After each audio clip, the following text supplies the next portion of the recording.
Assalomu alaykum. Altın eşik abunachilari, ina bugun xudo xolasa bir darvoza 1,5 eshikimiz bitdi. Shular bilan sizlarni qisqacha tanishtirib, video davomida tushuntirib ko'rsatib o'tamiz.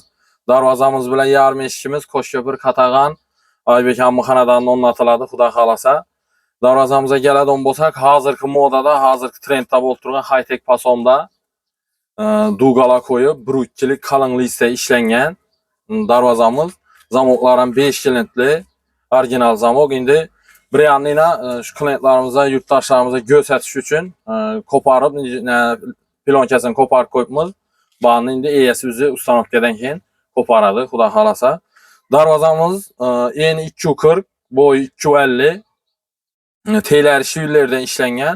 Ham shu dugasini bir yerga e'tibor berasizlar, lisa suval chatilmaydi. Rezova bilan o'rnatilgan. Arkalari alikafonina bir xatar ko'rsatib o'tamiz arkasini ham. Shurubsiz girmetga bosilgan.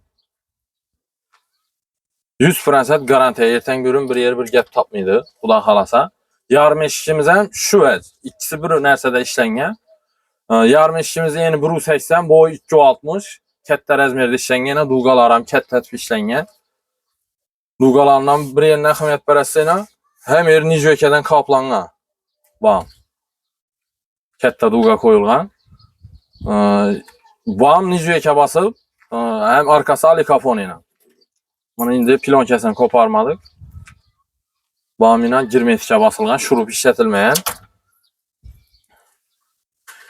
Mana darvozamiz bilan yarım eshikimiz bitdi, xudo xolasa. Aziz yurtdoshlar, hurmatli kanalimiz kuzatuvchilari, shu bizlarni qo'llab-quvvatlab, like'larni bosib, obuna bo'lib tursangiz, xudo xolasa. Şimdi yangi narsalar bilan sizlarni xudo xolasa video davomida tanishtirib ko'rsatib boraveramiz. Bemalol zakaz bo'ladigan bo'lsa, murojaat etib, telefon nomerlarini qoldirib boramiz. Bizlar bilan bog'lanishingiz mumkin. Dastlabki narsa, hamma narsasi ichida, Xorazm Qoraqalpoq bo'ylab yetkazib beramiz. Mesela keyingi videolarda görüşguncha sog' omon bo'lasizlar. Bizlarni kuzatishda davom etinglar. Obuna bo'lib, shu like'larni bosib, poddesh etib boraverasizlar. Sog' omon bo'ling.